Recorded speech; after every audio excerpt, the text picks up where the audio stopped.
आप सभी को प्रणाम। श्रीमद् भागवत गीता के दूसरे अध्याय के अध्ययन में आप सभी का हार्दिक स्वागत है। श्री राधा श्री राधा श्री राधा।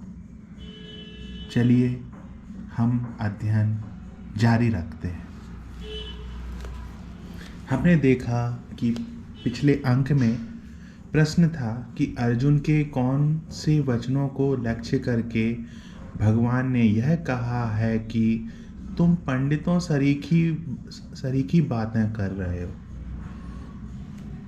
इसका उत्तर है, पहले अध्याय में 31वें से 44वें और दूसरे अध्याय में 4 से 6 श्लोक तक अर्जुन ने कुल के नाश से उत्पन्न होने वाले महान पाप का वर्णन करते हुए अहंकार पूर्वक दुर्योधन आदि की नीचता और अपनी धर्मज्ञता की बातें कहकर अनेकों प्रकार की युक्तियों से युद्ध का अनौचित्य सिद्ध किया है।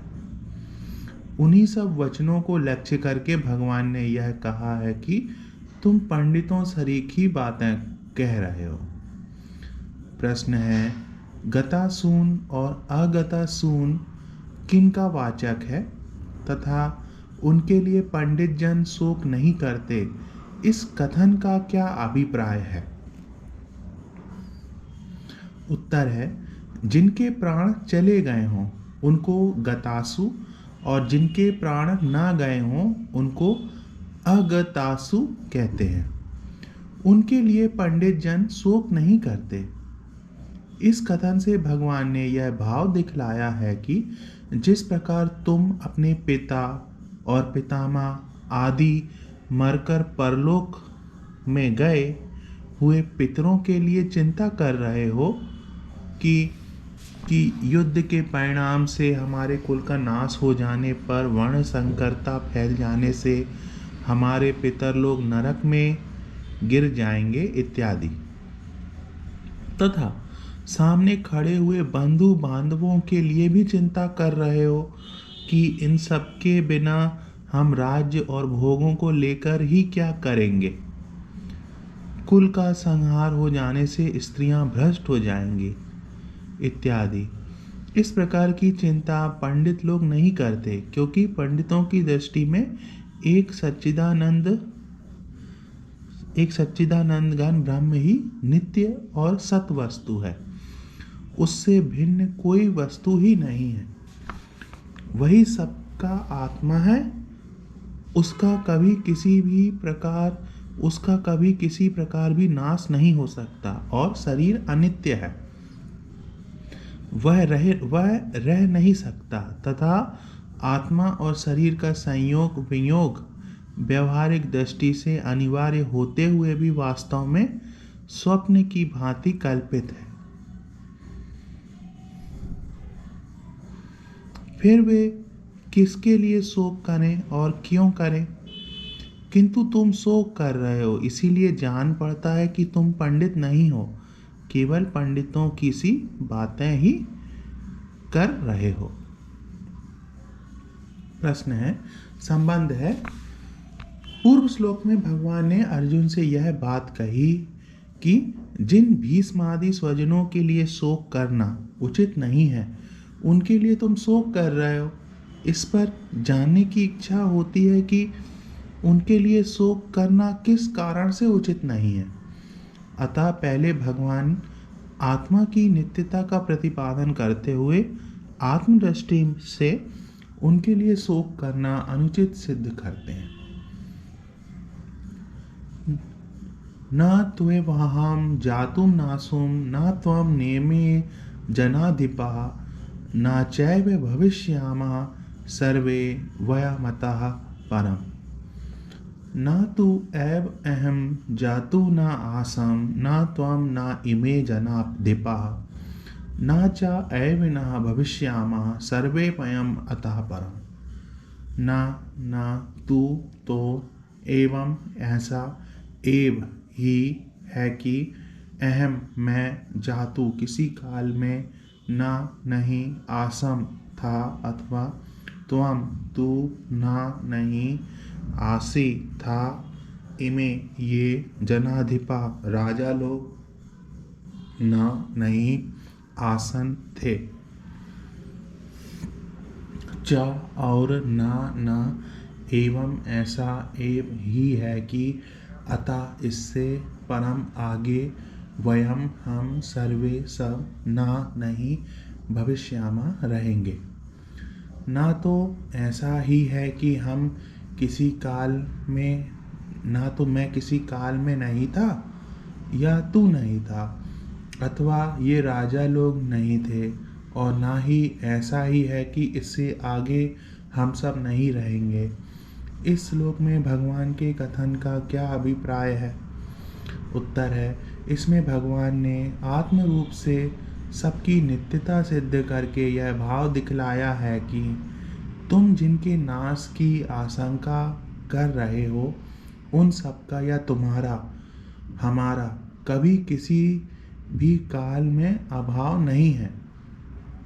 वर्तमान शरीरों की उत्पत्ति के पहले भी हम सब थे और पीछे भी रहेंगे। शरीरों के नाश से आत्मा का नाश नहीं होता, अतएव नाश की आशंका से इन सब के लिए शोक करना उचित नहीं है। संबंध है, इस प्रकार आत्मा की नित्यता का प्रतिपादन करके अब उसकी निर्विकारिता का प्रतिपादन करते हुए आत्मा के लिए शोक करना अनुचित सिद्ध करते हैं। देहि नो अस्मिन् यथा देहे कौमारम यौवनम जरा तथा देहांतर प्राप्ति धीरस्त्र न मुहाति। देहिना अस्मिन् यथा देहे कौमारम यौवनम जरा तथा देहांतर प्राप्ति धीरा तत्र न मोहाति। यथा मतलब जैसे, देहिना मतलब जीवात्मा की, अस्मिन मतलब इस, देहे मतलब देह में, कौमारम मतलब बालकपन, यौवनम मतलब जवानी, और जरा मतलब वृद्धावस्था होती है, तथा मतलब वैसे ही, देहांतर प्राप्ति अन्य शरीर की प्राप्ति होती है, तत्र उस विषय में, धीरा मतलब धीर पुरुष, ना मोहाति मोहित नहीं होता। जैसे जीवात्मा की इस देह में बालकपन, जवानी और वृद्धावस्था होती है, वैसे ही अन्य शरीर की प्राप्ति होती है, उस विषय में धीर पुरुष मोहित नहीं होता। इस श्लोक में भगवान के कथन का क्या अभिप्राय है? इसमें आत्मा को विकारी मानकर एक शरीर से दूसरे शरीर में जाते आते समय उसे कष्ट होने की आशंका से जो अज्ञानी जन शोक किया करते हैं, उसको भगवान ने अनुचित बतलाया है। वे कहते हैं कि जिस प्रकार बालकपन, जवानी और जरा अवस्थाएं वास्तव में आत्मा की नहीं होती, स्थूल शरीर की होती हैं और आत्मा में उनका आरोप किया जाता है, उसी प्रकार एक शरीर से दूसरे शरीर में जाना आना भी वास्तव में आत्मा का नहीं होता, सूक्ष्म शरीर का ही होता है।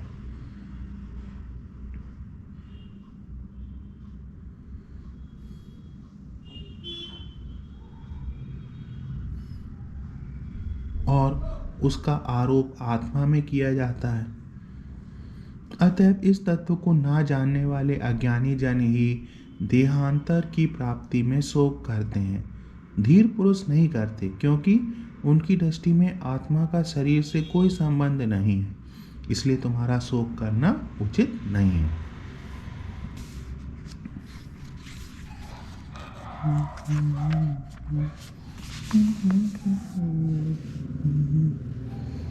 संबंध है, पूर्व श्लोकों में भगवान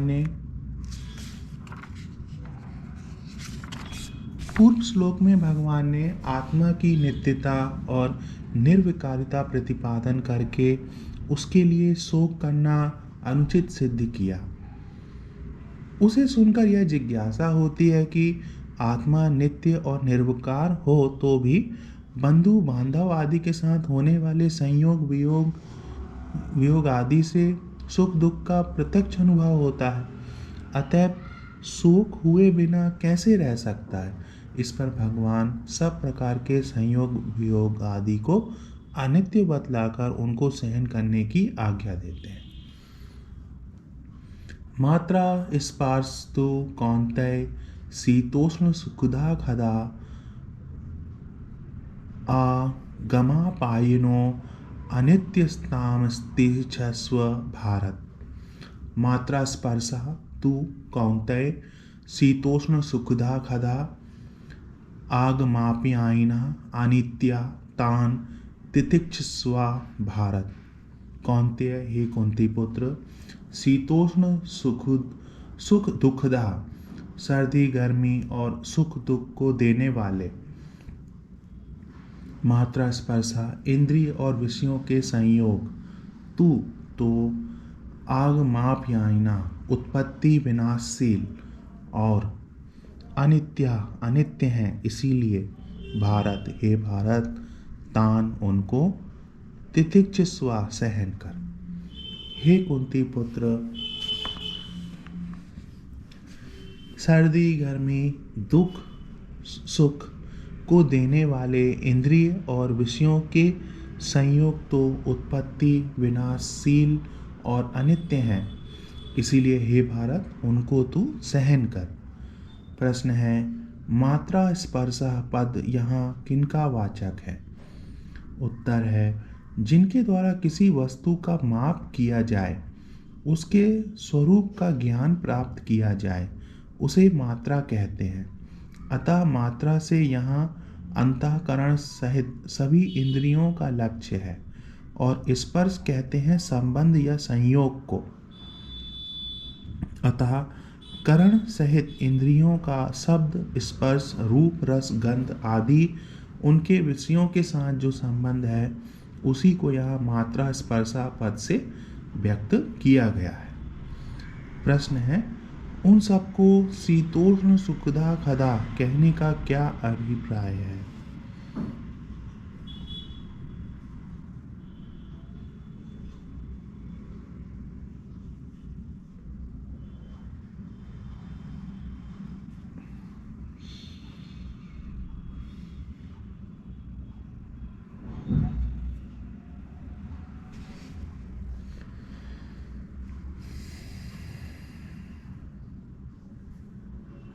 उन सबको शीतोष्ण सुख दुखदा कहने का क्या अभिप्राय है? उत्तर है, शीतल उष्ण और सुख दुख शब्द यहाँ सभी द्वंद्वों के उपलक्षण हैं। अतः विषय और इंद्रियों के संबंधों को शीतोष्ण सुख दुखदा कहकर भगवान ने यह भाव दिखलाया है कि वे समस्त विषय ही इंद्रियों के साथ संयोग होने पर यहाँ सब द्वंद्वों के उपलक्षण हैं। अतः विषय और इंद्रियों के संबंधों को शीतोष्ण सुख दुखदा कहकर भगवान ने यह भाव दिखलाया है कि वे समस्त विषय ही इंद्रियों के साथ संयोग होने पर शीत उष्ण राग द्वेष हर्ष शोक सुख दुख अनुकूलता प्रतिकूलता आदि समस्त द्वंद्वों को उत्पन्न करने वाले हैं। उनमें नित्यत्व बुद्धि होने से ही नाना प्रकार के विकारों की उत्पत्ति होती है। अतएव उनको अनित्य समझकर उनके संग से तुम्हें किसी प्रकार भी विकार युक्त नहीं होना चाहिए। प्रश्न है, इंद्रियों के साथ विषयों के संयोगों को उत्पत्ति विनाशशील और अनित्य कहकर अर्जुन को उन्हें सहन करने की आज्ञा देने का क्या अभिप्राय है?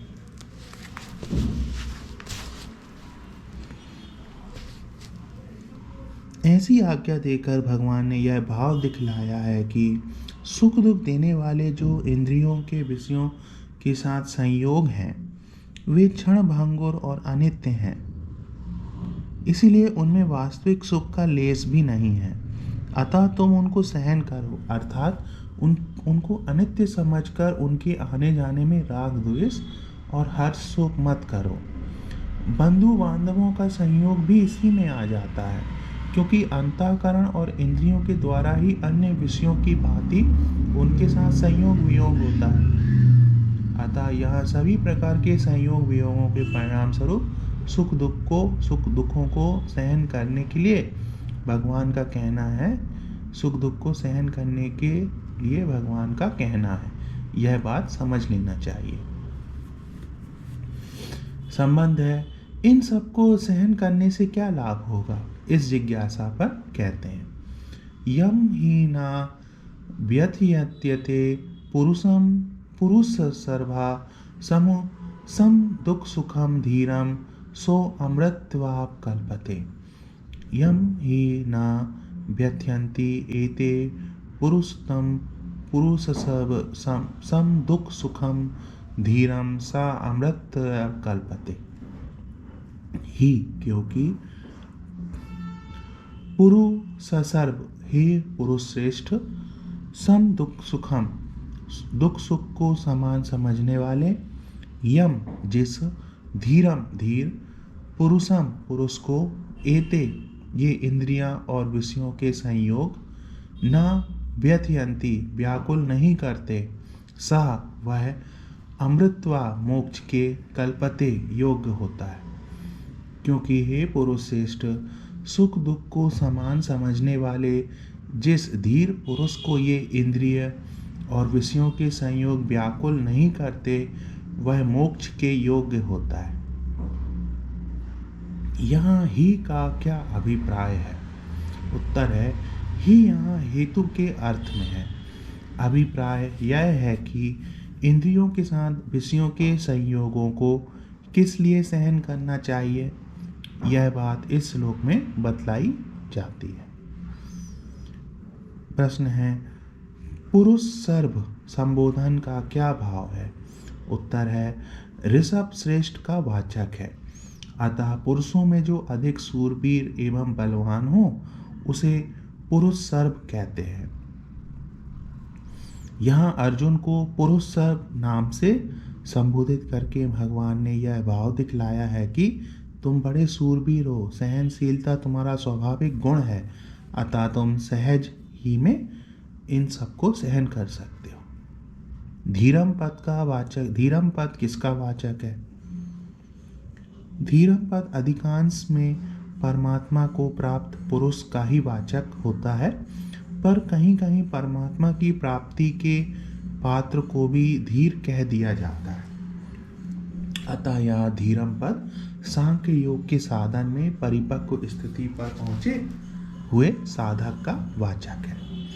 सम दुख सुखम विशेषण का क्या भाव है? उत्तर है, इससे भगवान ने धीर पुरुष का लक्षण बतलाया है कि जिस पुरुष के लिए सुख और दुख सम हो गए हैं, उन्हें अनित्य समझकर जिसकी उन द्वंद्वों में भेद बुद्धि नहीं रही है, वही धीर है और वही इनको सहन करने में समर्थ है। प्रश्न है, एते पद किनका वाचक है और न व्यथयन्ति का क्या भाव है? उत्तर है, विषयों के साथ इंद्रियों के जो संयोग हैं, जिनके लिए पूर्व श्लोक में मात्रा स्पर्शा पद का प्रयोग किया गया है, उन्हीं का वाचक यहाँ एते पद है। और न व्यथयन्ति से यह भाव दिखलाया है कि विषयों के संयोग वियोग में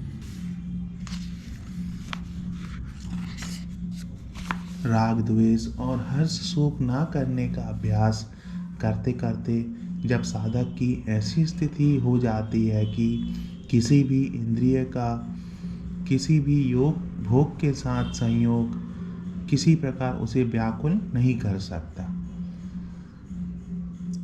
उसमें किसी तरह का विकार उत्पन्न नहीं कर सकता, तब यह समझना चाहिए कि यह धीर और सुख दुख में समभाव वाला हो गया है।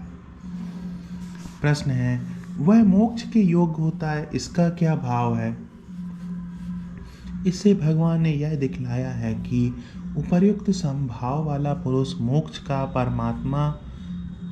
परमात्मा की प्राप्ति का पात्र बन जाता है और उसे शीघ्र ही अपरोक्ष भाव से परमात्मा की प्राप्ति हो जाती है। संबंध है, 12वें और 13वें श्लोकों में भगवान ने आत्मा की नित्यता और निर्विकारिता का प्रतिपादन किया है। किया तथा 14वें श्लोक में इंद्रियों के साथ विषयों के संयोगों को अनित्य बतलाया है। किंतु आत्मा क्यों नित्य है और वे ये संयोग क्यों अनित्य है, इसका स्पष्टीकरण नहीं किया गया। अतएव इस श्लोक में भगवान नित्य और अनित्य वस्तु के विवेचन की रीति बतलाने के लिए दोनों के लक्षण बतलाते हैं। नासतो विद्यते भावो ना भावो विद्यते सतः उभयोरपि दृष्टोऽन्तस्त्वं योस्त त्वदसिर्भि न असतः विद्यते भावः न अभावः विद्यते सतः उभयो अपि दृष्टा अंत तु अनयो तत्वदर्शिभिः। असतः मतलब असत वस्तु की तो भावा मतलब सत्ता न नहीं विद्यते है तू और सतः सत का अभाव न नहीं विद्यते है। इस प्रकार अनयो इन उभयो दोनों का अपि ही अंतः तत्वदर्शी भी तत्वज्ञानी पुरुषों द्वारा दृष्टा देखा गया है। असत वस्तु की तो सत्ता नहीं है और सत का अभाव नहीं है। इस प्रकार इन दोनों का ही तत्वज्ञानी पुरुषों द्वारा देखा गया है। प्रश्न है, असतः पद यहाँ किसका वाचक है और उसकी सत्ता नहीं है, इस कथन का क्या अभिप्राय है? उत्तर है, असतः पद यहाँ परिवर्तनशील शरीर, इंद्रिय और इंद्रियों के विषयों सहित समस्त जड़ वर्ग का वाचक है और उसकी सत्ता यानी भाव नहीं है। इससे भगवान ने यह भाव दिखलाया है कि वह जिस काल में प्रतीत होता है उसके पहले भी नहीं था और पीछे भी नहीं रहेगा। अतएव जिस समय प्रतीत होता है उस समय भी वास्तव में नहीं है। इसीलिए यदि तुम भीष्म आदि स्वजनों के शरीरों के या अन्य किसी के जड़ वस्तु के नाश की आशंका से शोक करते हो तो तुम्हारा यह शोक करना अनुचित है। प्रश्न है, सतः पद यहाँ किसका वाचक है और उसका अभाव नहीं है, इस कथन का क्या अभिप्राय है?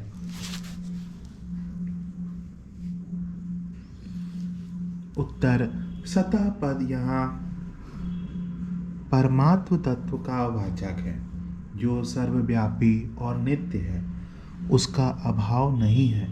इस कथन से यह भाव दिखलाया गया है कि उसका कभी किसी भी निमित्त से परिवर्तन या अभाव नहीं होता। वह सदा एक रस अखंड और निर्विकार रहता है। इसीलिए यदि तुम आत्मा रूप से भीष्म आदि के नाश की आशंका करके शोक करते हो तो भी तुम्हारा शोक करना उचित नहीं है। प्रश्न है, अन्यो विशेषण के सहित उभयो पद किन का वाचक है और तत्वदर्शी ज्ञानी पुरुषों द्वारा उनका तत्व देखा जाना क्या है?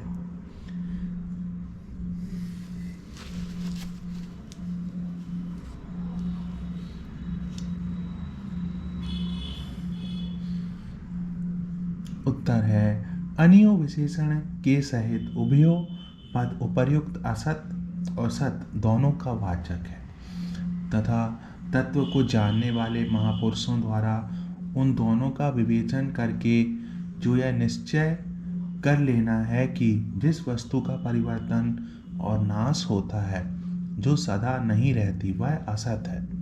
अर्थात असत वस्तु का विद्यमान रहना संभव नहीं और जिसका परिवर्तन और नाश किसी भी अवस्था में किसी भी निमित्त से नहीं होता, जो सदा विद्यमान रहती है, वह सत है। अर्थात सत का कभी अभाव होता ही नहीं। यही तत्वदर्शी पुरुषों द्वारा उन दोनों का तत्व देखा जाना है।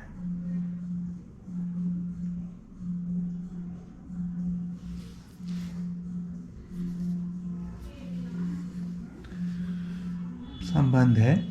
पूर्व श्लोक में जिस सत तत्व के लिए यह कहा गया है कि उसका अभाव नहीं है, वह सत तत्व क्या है, इस जिज्ञासा पर कहते हैं अविनाशी तु तद्विद्धि येन सर्वमिदं ततं विनाशमव्ययास्या न कश्चित् कर्तुम् अर्हति। अविनाशी तु तद्विद्धि येन सर्वम् इदं ततं विनाशम् अव्यस्य अस्य न कश्चित् कर्तुम् अर्हति। अविनाशी मतलब नाश रहित, तू मतलब तो, तत् मतलब उसको, विद्धि मतलब जान, येन जिससे, इदम यह, सर्वम संपूर्ण जगत दृश्य वर्ग, ततम व्याप्त है, अस्य इस, अव्यस्य अविनाशी का, विनाशम विनाश, कर्तुम करने में, कश्चित कोई भी, न अर्हति समर्थ नहीं है। नाश रहित, तू तो उसको जान जिससे यह संपूर्ण जगत दृश्य वर्ग व्याप्त है। इस अविनाशी का विनाश करने में कोई भी समर्थ नहीं है। प्रश्न है सर्वम के सहित इदम पद यहाँ किसका वाचक है और वह किसके द्वारा व्याप्त है तथा जिससे व्याप्त है उसे अविनाशी कहने का क्या अभिप्राय है। उत्तर है शरीर, इंद्रिय, मन, भोगों की सामग्री और भोग स्थान आदि समस्त जड़ वर्ग का वाचक यहाँ सर्वम के सहित इदम पद है। वह संपूर्ण जड़ वर्ग चेतन परमात्म तत्व से व्याप्त है। उस परमात्म तत्व को अविनाशी कहकर भगवान ने यह भाव दिखलाया है कि पूर्व श्लोक में जिस सत्य तत्व का मैंने लक्षण किया है तथा तत्व ज्ञानियों ने जिस तत्व को सत्य निश्चित किया है वह परमात्मा ही अविनाशी नाम से कहा गया है। प्रश्न है इस अविनाशी का विनाश करने में कोई भी समर्थ नहीं है, इस कथन का क्या भाव है। उत्तर है इससे भगवान ने यह दिखलाया है कि आकाश से बादल के सदृश इस परमात्म तत्व के द्वारा अन्य सब जड़ वर्ग व्याप्त होने के कारण उनमें से कोई भी इस परमात्म तत्व का नाश नहीं कर सकता। अतः सदा सर्वदा विद्यमान रहने वाला होने से यही एकमात्र सत तत्व है।